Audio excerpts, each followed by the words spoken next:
Katie O'Connor. I'm the program manager for education at NMSU Grants. All right, so this is Semrau, who is an expert in nutrition and as a registered dietitian, and is currently teaching biology at NMSU Grants. Would you like to tell me a little bit more? I've been teaching biology for over 25 years. I have a master's degree in environmental science and a bachelor's degree in molecular biology. And I have graduate work in other fields like nutrition. Today, since it's Earth Day, our topic is environmental health. And so that's what I wanted to talk about today. I got first interested in environmental health in graduate school when I needed an elective from my master's degree. And I found it to be just fascinating. We all know about how some things can affect our health, like germs like the coronavirus or genetic disorders or bad diets, but how the environment can influence our health is something that is sometimes not spoken of as much. People aren't as aware of it, about what's going on there. And in fact, it has a significant impact on our health. Anywhere from 1/4 to 1/3 of premature deaths are reported to be correlated with environmental factors. So knowing about this can be something really important because it can affect not just your health, but especially the kids and the elders in the families, their health. So. The environment can greatly affect your health. How did you first get interested in environmental health? I took a class when I was in graduate school, and it was really just fascinating. It's a really huge field, and the focus tends to be on agents of disease that cause disease. But I love to hike. I love to be outside. I find it really therapeutic for me. And some environmental health research is focused on those positive aspects of the environment in terms of our health. That being outside for at least 2 hours a week, that's not very long even. More is better, but you can reduce people's blood pressure, anxiety, stress, and depression are relieved. It's immune boosting. We live in such a beautiful area here that I think that aspect of environmental health is really valuable to a lot of people,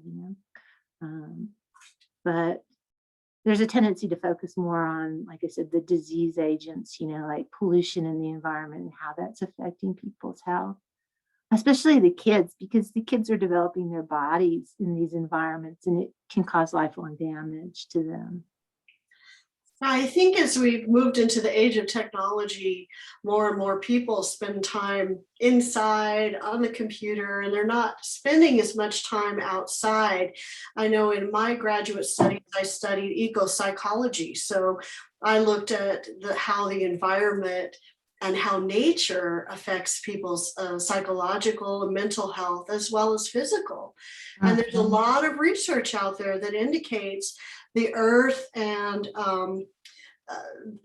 nature is very healing for people. And yet in this age, we've kind of moved away from being outside and being in nature more to being inside and working on the computers. You mentioned a few things that how the environment can affect health. Can you tell us more about that? Kind of one of my favorite examples for this area is the hantavirus outbreaks that occur here. The traditional native healers of this area were familiar with how they would have hantavirus outbreaks after wet winter or spring seasons. And when the CDC came in 1993, when we had that last major outbreak, they found that same correlation existed. Because when we get more rain in the winter and the spring, we get more plant growth. And so the mice eat those plants, we get more mice, more people are going to get into contact with those mice and get exposed to the disease. So something just as simple as extra rainfall happening, in the winter and spring can result in more hantavirus illness and death unless we, anticipate this and take steps to protect ourselves. So the environment will give us like little warning signs of, if you know what to look for, and then you can take action. I think in many tribal communities, people look to their elders to talk about what's happening with the environment, what's happening with climate change, and kind of get guidance from their elders. Do you find that that's true? I think that's really important, especially with stuff like climate change, which is it's a kind of a gradual change over a long period of time. And the Navajo Nation collaborated with the United States Geological Survey and put together this really nice video called Record of Change, and the observations that people have made about what's going on and what's happening. And when we think about too, like the environment as a source of medicine, like so many of our medications have come from plants that we've discovered. And this is true for like the traditional native healers. They've used the local plants extensively. And one of the problems with climate change is that the range of those plants is changing. People can't always find the medications that they would normally use. So that's going to have a serious impact on health, especially in our tribal communities. Right, because as time changes, as climate changes, a lot of the plant medicines that have been used in the past, those plants are no longer available. Those species have become extinct in some respects. And so And sorry. And what we're finding too is that their chemical composition is changing. So, for example, in terms of the nutritional quality of the food, it's diminishing. It's becoming lower in protein and higher in carbohydrate. And some of the micronutrients like minerals are less available. So yeah, there's some serious concerns, in terms of health and climate change. And we've already seen some of those problems occurring. what are some of the other environmental health risks that people should know about in our area? Well, we all know like what the climate is like here in the Southwest. Yeah.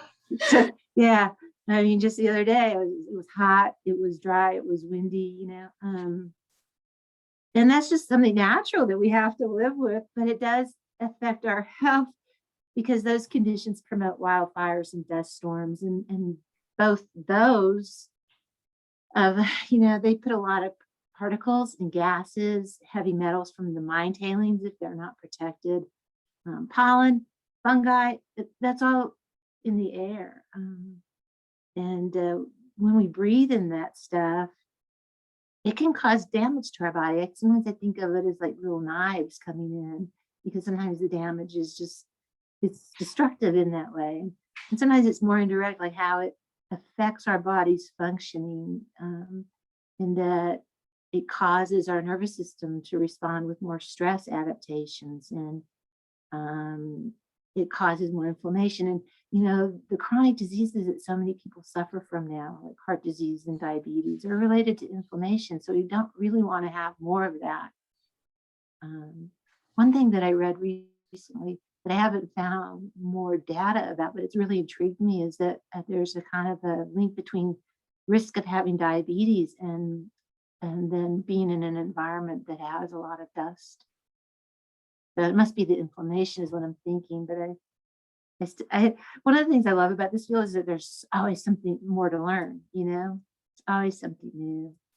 And one of the problems that we have too with some of the fungi, which you don't really think of such a dry environment as having a lot of fungi, and we don't, because they're not well adapted to it. But the fungi that can cause valley fever is desert adapted, unfortunately. And when we have like some wet times interspersed with drier times, and we have the wind blowing the dust, people are more likely to get exposed to these fungal spores and develop valley fever. And that one concerns me. I think it's really underreported. People think it's the flu, because it'll feel like the flu when you get it. But it can put a significant number of people in the hospital, and the recovery time can be months before you'll feel good again. Right. So what you're saying is there's a lot more important issues that are of concern rather than just seasonal allergies and things like that. I know I've always suffered from allergies and especially in the spring or when anything's blooming. But with these climate changes, it's affecting our plant life and our species that are already growing, and that in turn may be causing other health concerns that we're not even aware of. Yeah, people are starting to say about the pollen season, and I have those allergies too, so I pay attention to that. The allergy season will start sooner, last longer, and be worse on you. Because what we find, for example, is like ragweed really loves climate change. The way we've been doing it, it likes that hotter and drier, and it just thrives. And it also becomes more difficult to kill with chemicals in the environment. It just becomes like a monster. Uh, Yeah. so as we see these changes in the world and in our climate, and we see some of the concerns, the health issue and the concerns about these health issues, what kind of things that can people do to protect their health or to kind of work through those health issues and concerns? Um, yeah. NASA, for example, is studying the dust storms because they're trying to get some better predictive stuff, because early alert would be really helpful. I use the weather app on my phone, and when I see that little wind icon, I'm like, I'm knowing I'm going to be in pain, maybe from my allergies. I think wearing the mask, which we've started doing for the COVID, has really helped in terms of other diseases too. Like flu cases have gone down, they say. But I also think, like I wear my mask sometimes when I'm out walking around town when it's really dusty, and I'm glad I have it. And so, it's kind of like with the dust right now. You have to be inside, or you have to wear a mask, or God forbid, a respirator. I would find that really uncomfortable. More long-term things that people could do is try to keep vegetation on the soil, because the vegetation will trap that and keep it from getting windborne some. And that's a tough one for here because, we're in the desert. We don't have that much vegetation because of the climate that we actually have. So we're kind of stuck with, I think, the dust and that. My main concern really with the dust would be being exposed to the heavy metals from the mine tailings. We're downwind from like the Church Rock sites and the San Mateo Creek Basin. And I don't really know what that's doing to our health. How much that stuff is in the air. So it's kind of, there's a lot of questions in environmental health. I remember listening to one guy talk and he was saying that it's the things that we don't know that scare him the most.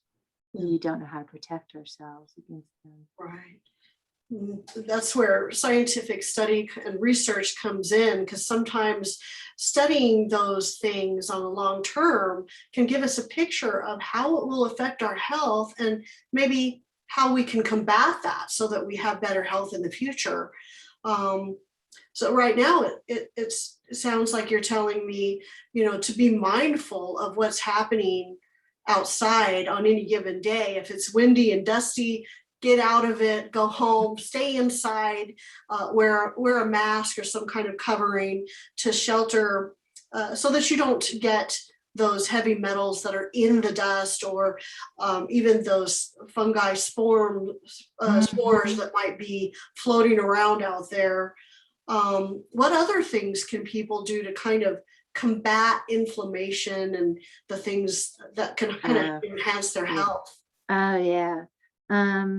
Well, with inflammation, really, the very best thing you can do is to eat a lot of fruits and vegetables and exercise. It's kind of repetitive in nutrition how we're always like telling people that, but it really makes a difference. And this is one of the good things. Like if you start going like, oh my God, I could get extra inflammation from all the dust around here. Well, then do what you can. You can't probably do anything about the dust, right? This is how it is.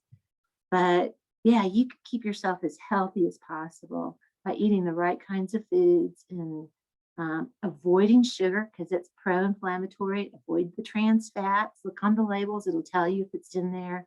And a lot of processed foods will have it. So eat natural, really, in a way. You know, cook your own food.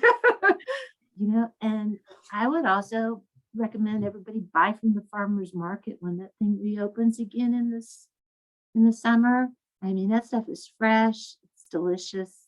It makes it easier to eat things because I'll hear people say, like, vegetables don't taste good to me. And I think, yeah, you're probably choosing the wrong ones. You need to get them when they're fresh and try different recipes. But yeah, avoid saturated fat, avoid alcohol, don't smoke. But yeah, eat your fruits and vegetables.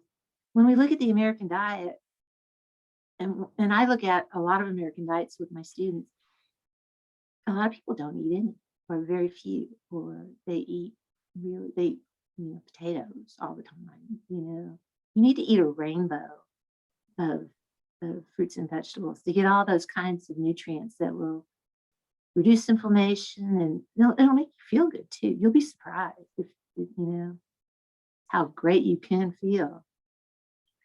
And so I did try to do that when my allergies are bad. I really focus on my diet more.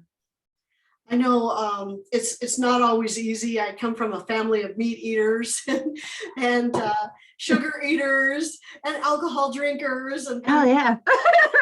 so I think becoming mindful and being aware, and I do notice that when I eat more fruits and vegetables, I eliminate the processed foods and the alcohol and the sugar, I feel 100% better. Yeah. So and sometimes you want like a piece of cake or a margarita. Like it should be a treat. It shouldn't be a daily thing, really.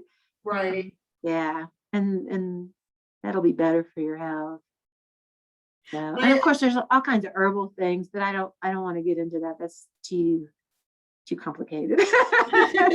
There is a lot of things that natural remedies and teas and vitamins and herbs and plants, but I think maybe the number one thing is to maybe get fresh fruits and vegetables, look at those recipes and start kind of getting used to eating healthy. And what I've noticed is the healthier I eat, the healthier I feel, and the more I crave things like healthy fruits and vegetables. But it's not something that comes easy. You have to kind of work at that. It really can be a lot of work because you have to plan how you shop and how you during your day. You have to be ready to cook, or like the whole meal prep thing. I think has helped a lot of people. They cut the vegetables up, but yeah, it does take more time at first, but once it becomes a habit, I think it does become easier. And I just wanted to mention too, everybody has individual medical needs. So some vegetables would not be advised for people with certain conditions, and things like that.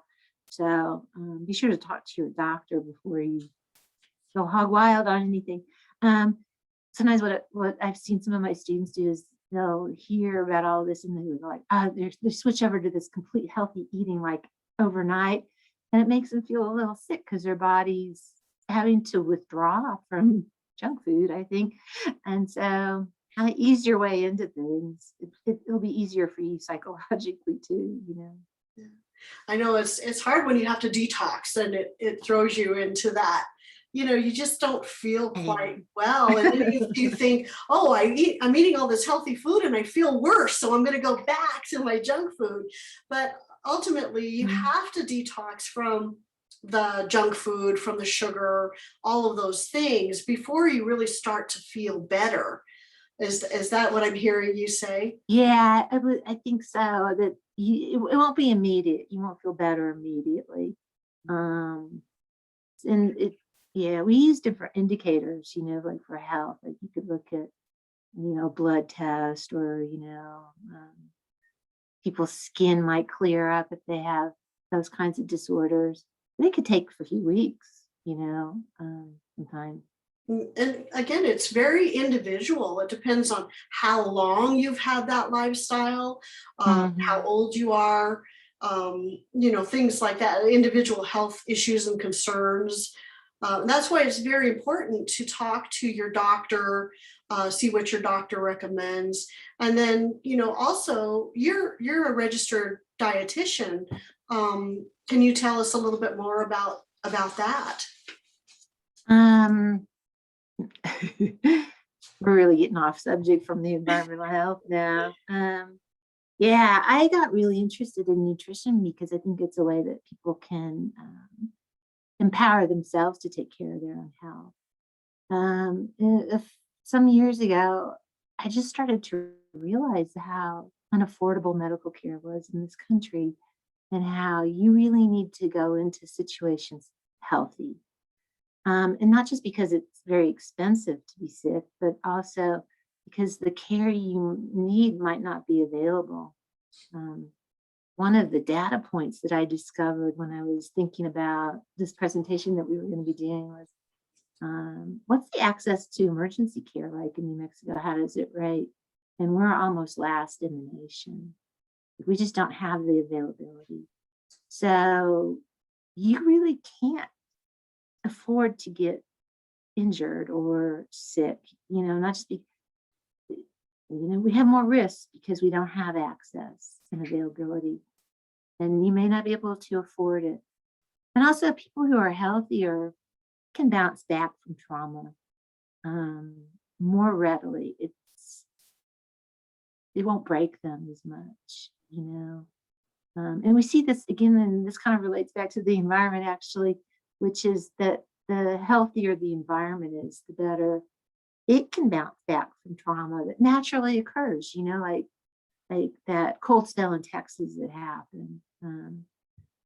The more resiliency that there is in a system, whether it's like an ecosystem or a human body, the more likely it's going to be able to recover from some kind of trauma. So that's something that's become really important to me is how can we find ways to promote resiliency in our health, things that we can do ourselves. Um, So being aware, being mindful, educating yourself on things that'll increase your health, increase your immune system, increase the health of your environment. Definitely, there's a whole movement for food as medicine, and mhm. looking at food as medicine, and being aware, like I said, learning about what you can do individually so that you become a stronger, healthier, more empowered decision maker about your own health. And I would like people to see more of the environment as medicine, or, like we were talking about earlier, that it's a source of health for you because it can um, reduce all these problems that you might suffer from. But it depends on the health of the environment. And so it becomes really important to realize that there is that connection, and the things that happen in the environment can have a real bad effect on your health. Um, we're all really aware of the effect of what the uranium mines have done to people in the different communities, and the kidney disease and the cancers that have come up, lung disease. Um, and sometimes we're less aware of the more farther reaching areas. Like I kind of wonder, when I hear about groundwater contamination, like in the San Mateo Creek Basin, how far has that gotten? Um, which direction is that groundwater flowing? And how is that affecting our water supplies? Are we drinking water that's making us sick? And the Environmental Working Group, which is a watchdog group nationally, uses pretty stringent standards for water quality, and most of New Mexico fails to meet their standards. The federal and state governments have kind of less stringent guidelines, and rural areas often fail to meet even those guidelines. Um, it can be kind of overwhelming to me how many different risks there can be from our environment that we're not aware of. and what to do. And sometimes we can't do much of anything. I remember one of my professors in college saying, you just put a fence around it and walk away because it's too expensive to fix. There's a little town like in northern New Mexico that put a filter on their water supply to filter out the uranium. And I don't know how much that's costing them or how effective it is, but those are difficult things. And by the time you find out usually that you need to do that, it's because people have already gotten sick. Kind of like that whole Love Canal thing from the 70s, you know? The kids got sick and people realized that they had a problem. And that's really sad when that happens. So becoming aware of what's happening in your community and the issues that are being faced there, or maybe not being faced, is really important to become an advocate, to become aware of how it's affecting your health.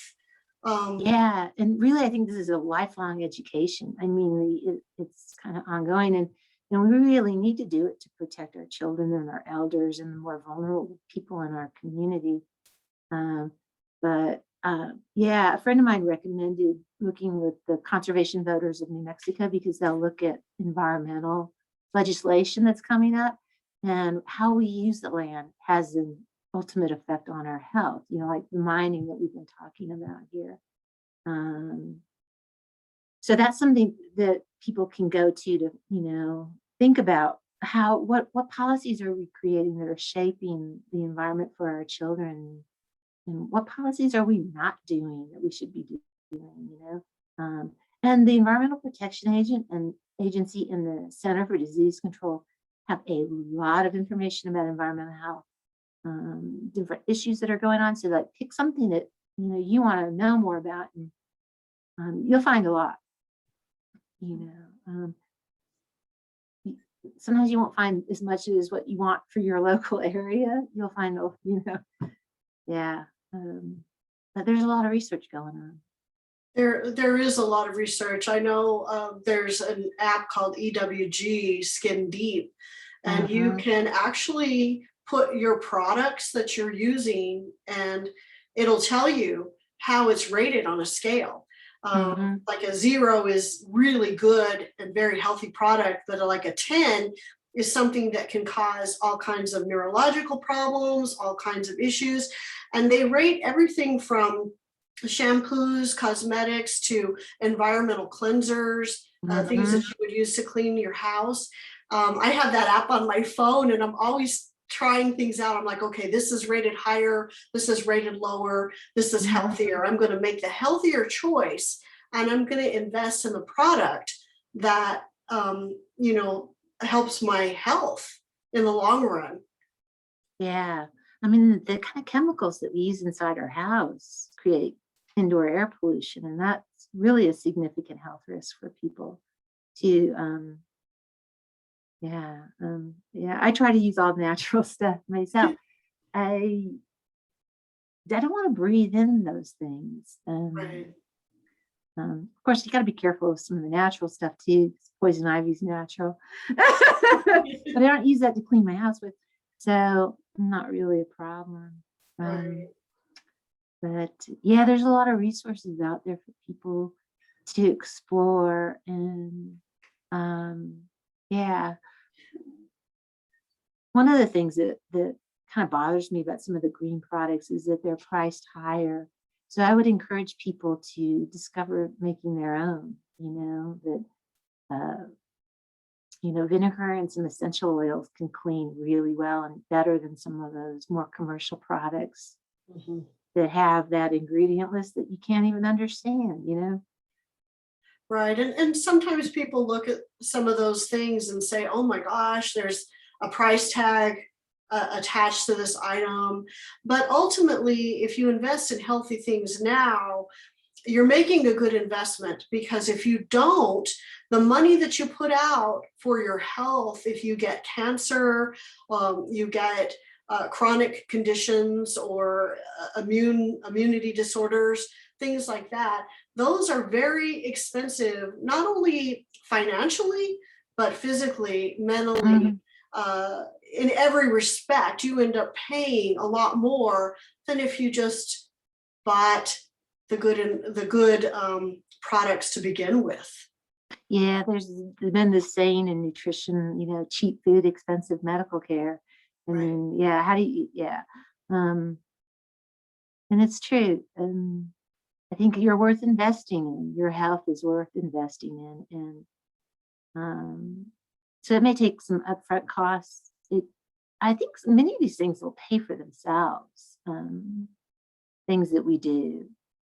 And many things that we have to do for our health, will have multiple benefits. It'll solve lots of problems. So yeah. So just to recap, eat healthy, buy Exercise. healthy, exercise, be aware of the environmental conditions, Mhm. try to cook your own food, try to grow your own food. All of those things are good for you. And be mindful and educate yourself as to the environment. And try to cut back on your use of fossil fuels, because a lot of the big problems that we have are directly related to that. So, Right. yeah. Well, and that's a big change for people. And sometimes it's hard to embrace change. However, it doesn't have to be one way or another. It can be a slow, gradual move toward a healthier option. Yeah, hopefully we'll be able to have that time. It feels like we're running out of time more and more because we've delayed action for so long on stuff. But yeah, when the environment changes, the organisms in that environment need to adapt or they will become extinct. And that's just a basic lesson of biology. And humans are not exempt from that. Right. And when we start seeing species of animals disappear, we're on that list. We're next. We're coming. So perhaps, yeah. I mean, we don't want that to happen, obviously. So I think it's really important that people become aware of environmental health issues and climate change, and that we start doing things that could benefit us in many other ways too, that our health would be better. One way that you could reduce your use of fossil fuels is to ride a bike or walk to school or work if you can. And I know some people can't, in which case then we need to change the infrastructure maybe so that they can do more of these things. But and not only will you reduce your fossil fuel use if you do those things, but you'll be healthier because you're exercising, walking, riding your bike, getting out in the community, buying local, buying Yeah. healthy. Having a green community, having a system in place that's got backup strategies, for getting stuff done.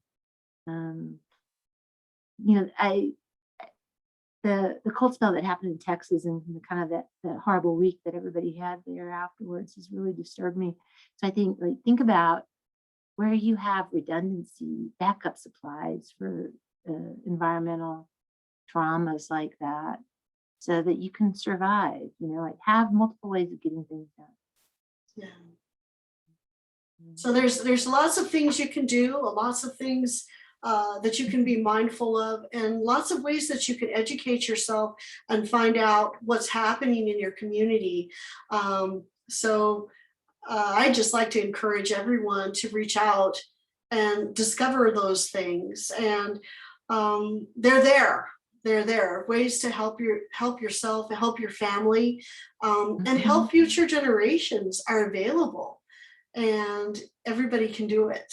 So thank you for joining me today, Anne. I'm so glad that we had this conversation. And I appreciate the wealth of your knowledge that you bring to NMSU grants. And for anybody out there listening, take advantage of Anne's expertise. She is teaching biology at the NMSU Grants campus. We would love to have you as a student, or even just to pop in and ask a few questions. Yeah, I would love to talk to anybody in the community. And I think we've got an excellent resource here, and I'd like to see people become more aware. So how could people reach you if they need to ask you a question? My contact information is on the homepage. And just look for the biology department and you'll find me. So yeah, that might be So the easiest. they can find your email and your phone number on the Online. website. That's Yeah. nmsu.edu. Or just come visit us, Yeah. Grants.nmsu.edu. You're always welcome to stop in, see what's going on. Lots of events are happening. We're going to be having quite a few events for Earth Day. So hopefully everybody can come on out and take part of those events. Some of those events will also be on our website. So tune in and check it out. And thanks for joining us today. Oh, thank you. Thank you for having me. You're welcome. Bye. Bye.